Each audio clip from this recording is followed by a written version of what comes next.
आपलं काम.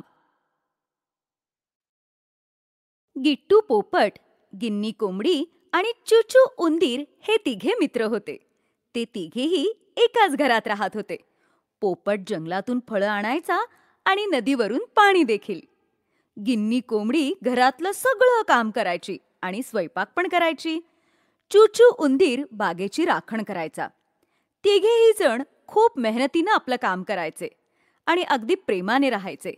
जवळच्याच एका झाडावर एक काळू कावळा राहत होता. त्याला कोणीच मित्र नव्हता. त्याला त्याची सगळी कामं एकट्यालाच करावी लागत होती. त्याला पोपट आणि कोंबडीची मैत्री अजिबात आवडत नव्हती. एक दिवस गिट्टू पोपट फळं आणायला गेला. रस्त्यात त्याला काळू कावळा भेटला. तो म्हणाला, गिट्टू पोपटा, तू तर खूप साधा आहेस. कोंबडी आणि उंदीर तर दिवसभर घरातच असतात, काहीच काम करत नाहीत. तुझ्याकडून नोकरासारखं काम करून घेतात. मला तर खूप वाईट वाटतं. बिचारा गिट्टू. असं म्हणून तो काळू कावळा उडून गेला. मग पोपटाने विचार केला, कदाचित हा बरोबरच म्हणतोय. मी काय एकटाच काम करू? मी काय नोकर आहे का? असा विचार करून गिट्टू घरी आला.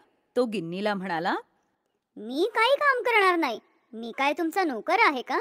तू तर आरामात घरी बसलेली असतेस आणि माझ्याकडून सगळं काम करून घेतेस. मग गिन्नी त्याला म्हणाली, अच्छा, तू असा विचार करतोस? मग उद्यापासून तू घरातलं काम कर. मी पाणी घेऊन येईन.